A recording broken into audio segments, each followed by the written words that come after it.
Ik wil dat je jezelf afvraagt.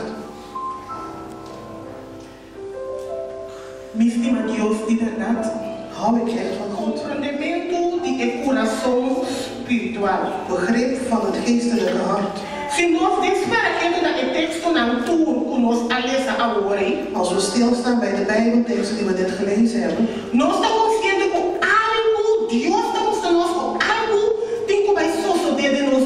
dan laat God ons zien dat iets moet gaan gebeuren in ons leven. Niemand zal de hemel binnenkomen als hij of zij niet verandert.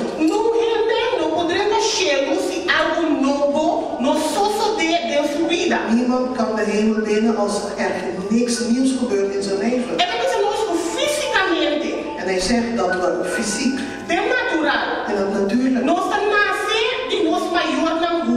worden wij van onze ouders geboren.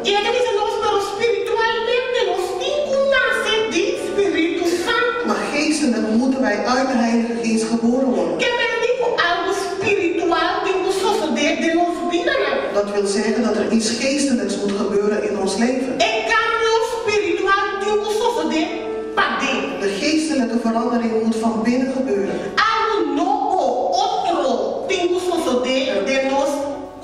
Er moet iets nieuws, iets anders gebeuren in ons hart. Ons natuurlijke hart. Als het klopt, heeft het ons een teken van leven. Amen. Als onze hart niet klopt, is er geen leven.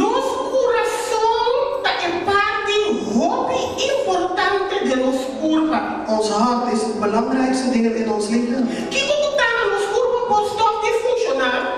Wat dan ook kan stoppen met functioneren in ons lichaam.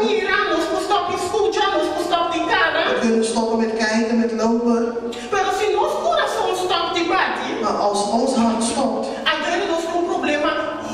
dan hebben we een groot probleem. Dus God heeft ons dingen gegeven in het natuurlijke.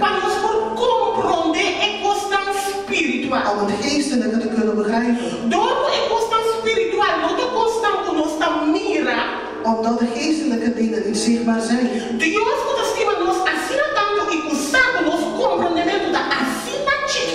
Weet God die zoveel van ons houdt en die weet dat onze begrip klein is. Daarom heeft hij ons die natuurlijke dingen gegeven om te begrijpen hoe het geestelijke werkt. Dus onze natuurlijke hart geeft een teken van leven. Net zo goed is het voor onze geestelijke hart.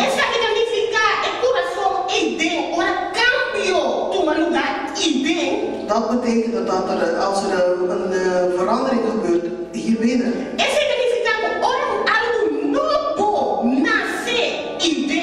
wanneer er iets nieuws gebeurt van binnen, dan is dat een teken van geestelijk leven. Dan is dat een teken van een nieuw leven. Als een verandering niet gebeurt in ons hart, kunnen we naar de kerk komen.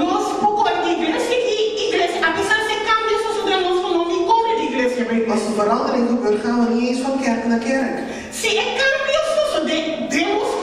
Als er verandering gebeurt in je hart, zullen we van God houden. Dan zijn we bereid om het nieuwe leven te leiden. Want God heeft ons aangeraakt. Iets nieuws is er in ons hart gebeurd.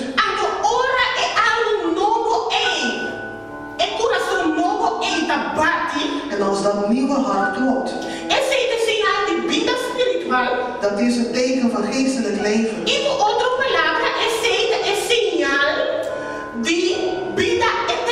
Met andere woorden, dat is een teken van eeuwig leven.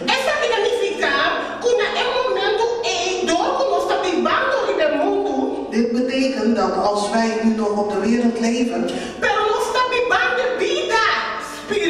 maar we leven wel het geestelijke leven, estar com Deus, het leven in verbinding met God, e automaticamente nós está preparando nós mesmos para a vida eterna.